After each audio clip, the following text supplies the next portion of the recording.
Hello guys, अस्सलाम वालेकुम। आज हम बनाने वाले हैं गोभी के पराठे। सर्दियां स्टार्ट हो चुकी हैं और सर्दियों के स्टार्ट होते ही घर पर भर भर कर गोभी आने लगती हैं और हमें समझ में नहीं आता ना कि उनका क्या करें। तो बस आप इन गोभियों से ना गोभी के पराठे बनाइए, बहुत ज़्यादा आपको पसंद आएंगे। ये इतने लजीज बनते हैं ना कि बस आप खाएंगे तो खाते रह जाएंगे। तो चलिए हम फटाफट गोभी के पराठे बनाना स्टार्ट करते हैं। तो हम सबसे पहले लेंगे गोभी। यहाँ पर मैंने 2 गोभी ली है। हम उन्हें छोटे-छोटे टुकड़ों में पहले डिवाइड कर देंगे ताकि अगर इसके अंदर कुछ भी हो ना तो हम उन्हें निकाल दें। जैसे कीड़े वगैरह वगैरह जो हैं गोभी में पड़े रहते हैं, तो इस तरह से हम उन्हें देख सकते हैं। तो देखिए, उसके बाद हम अपनी गोभी को अच्छी तरह से धुल लेंगे और फिर इसके बाद हमें उसे ग्रेट कर देना है। तो देखिए, हमने अपनी सारी गोभी को ग्रेट कर लिया है। हमारी जितनी भी गोभी थी वो अच्छी तरह से ग्रेट हो चुकी हैं। अब इसे साइड में रखते हैं और सबसे पहले हम थोड़ी-सी चटनी तैयार कर लेते हैं। तो यहाँ पर मैंने 6 से 7 हरी मिर्च ली है, थोड़े से लहसुन और थोड़ा-सा अदरक का टुकड़ा। इन सब का हम एक दरदरा सा पेस्ट तैयार कर लेंगे और इसे बाद में हम यूज़ करेंगे। तो अब हम एक पैन लेते हैं, उसमें हमने डाला है तेल। यहाँ पर मैंने सरसों का तेल यूज़ किया है, आप चाहे तो रिफ़ाइन ऑयल भी यूज़ कर सकते हैं। और यहाँ देखिए, यहाँ चटनी डालते हुए मेरी वीडियो शूट नहीं हो पाई थी, बट कोई बात नहीं, मैं आपको बता दे रही हूँ। यहाँ पर हमें सबसे पहले ज़ीरा, अजवाइन और हींग डालना है। उसके बाद थोड़ा-सा कटा हुआ बारीक अदरक और लहसुन डाल देंगे। उसके बाद हम अपनी चटनी को इसमें ट्रांसफ़र करेंगे और फिर इसके बाद हम अपनी चटनी को हल्का-सा फ्राई कर लेंगे ऑयल में ताकि इसका जो कच्चापन है वो निकल जाए। इसके बाद हम इसमें फिर कुछ पाउडर्ड मसाले ट्रांसफ़र करेंगे। तो मसालों में हमने सबसे पहले हाफ़ टी स्पून गरम मसाला डाला है। इसके बाद हम हाफ़ टी स्पून हल्दी पाउडर डालेंगे। हाफ़ टी स्पून के करीब डालेंगे लाल मिर्च पाउडर और अपने टेस्ट के हिसाब से हम डालेंगे नमक। अब इन तमाम मसालों को हम अच्छी तरह से फ्राई कर लेंगे। तकरीबन 20 से 40 सेकंड्स तक हमें इन्हें फ्राई कर लेना है।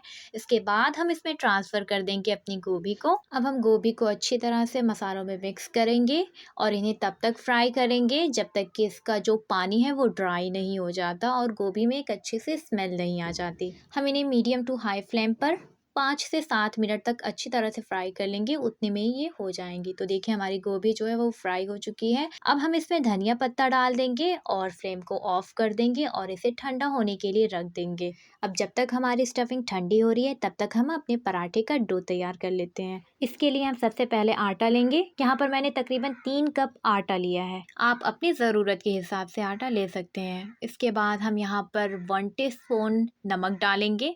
आटे में इसे अच्छी तरह से मिला लेना है। आटे में ऑयल डालने से पहले हम नमक को अच्छी तरह से आटों में मिक्स कर लेंगे। इसके बाद हम इसमें ऑयल डालेंगे। आप चाहे तो ऑयल की जगह घी का भी यूज़ कर सकते हैं। इसके बाद हम पानी डालकर आटे का एक अच्छा सॉफ्ट सा डो तैयार कर लेंगे। इसे 10 मिनट तक रेस्ट पर रख देंगे और 10 मिनट बाद हम इनके पेड़े तैयार कर लेंगे। तो यहाँ पर मैंने मीडियम साइज़ के पेड़े तैयार किए हैं। आप अपने हिसाब से पेड़ों की जो साइज़ है वो रख सकते हैं। अब देखिए, हम दोनों हाथ से अपने पेड़े को इस तरह से फैलाएंगे और जो फिलिंग है गोभी की वो बीच में इस तरह से रख देंगे। यहाँ पर मैंने 2 चम्मच फिलिंग ली है। आप चाहे तो इससे ज़्यादा भी ले सकते हैं या इससे कम भी कर सकते हैं। अब बस हम चारों तरफ से पेड़े की साइड्स को बंद कर देंगे इस तरह से। बिल्कुल देखिए, आप जब इस तरह से पेड़े को बंद करेंगे ना तो बेलते हुए हमारे पराठे में से फिलिंग जो है गोभी की वो नहीं निकलेगी। अब अपने पेड़े को एक बार और आटे में लगाएंगे और इसके बाद इसे बेलना शुरू कर देंगे। मुलायम हाथों से हमें अपने पेड़े को बेल लेना है। ज़्यादा जोर लगाकर हम इसे नहीं बेलेंगे वरना हमारी जो स्टफिंग है वो निकल जाएगी। तो देखिए, हमारा पराठा आधा तैयार हो चुका है। अब चलिए चलते हैं इसे फ्राई करने के लिए। तो पैन में हम सबसे पहले ऑयल डालेंगे। यहाँ पर आप घी का भी यूज़ कर सकते हैं या आप चाहे तो बटर का भी यूज़ कर सकते हैं। थोड़ा सा ऑयल ग्रीस करने के बाद हम अपने पराठे को इसमें ट्रांसफ़र कर देंगे और 15 से 20 सेकंड्स के बाद हम इसके साइड्स को पलट देंगे। अब फिर से हम थोड़ा सा ऑयल ग्रीस करेंगे पराठे के ऊपर और फिर से इसकी साइड्स को फ्लिप कर देंगे। वापस से हम दूसरी साइड में भी तेल लगाएंगे और इस तरह से हमें ऊपर नीचे अच्छी तरह से पराठों में तेल अप्लाई कर देना है। हमें अपनी फ्लेम को मीडियम ही रखना है, हाई फ्लेम पर हमारे पराठे जो हैं वो जल जाएंगे, इसलिए पराठों को आप मीडियम टू लो फ्लेम पर ही फ्राई करें। तो हमारे जो पराठे हैं ना वो बिल्कुल अच्छी तरह से फूले फूले से और अच्छी तरह से होकर तैयार होंगे। तो देखिए हमारे जो पराठे वो बिल्कुल तैयार हो चुके हैं। आप इस तरह से पराठों को बनाएंगे ना तो आपके सारे पराठे जो हैं वो बहुत अच्छे बनकर तैयार होंगे। तो गाइस, अगर आप गोभी की सब्ज़ी खाकर परेशान हो गए हो ना तो उसके पराठे ज़रूर ट्राई कीजिए। मुझे पूरा यकीन है कि आप इसको ज़रूर पसंद करेंगे। जब आप इसे टमाटर की चटनी के साथ खाएंगे ना तो बस खाते रह जाएंगे। तो आप हमारी रेसिपी को ज़रूर ट्राई कीजिए और हमें फीडबैक ज़रूर दीजिए कि ये कैसे बनी है। अपना और अपनों का बहुत बहुत ख्याल रखिए और दुआओं में हमें याद रखिए। शुक्रिया। अल्लाह हाफ़िज़।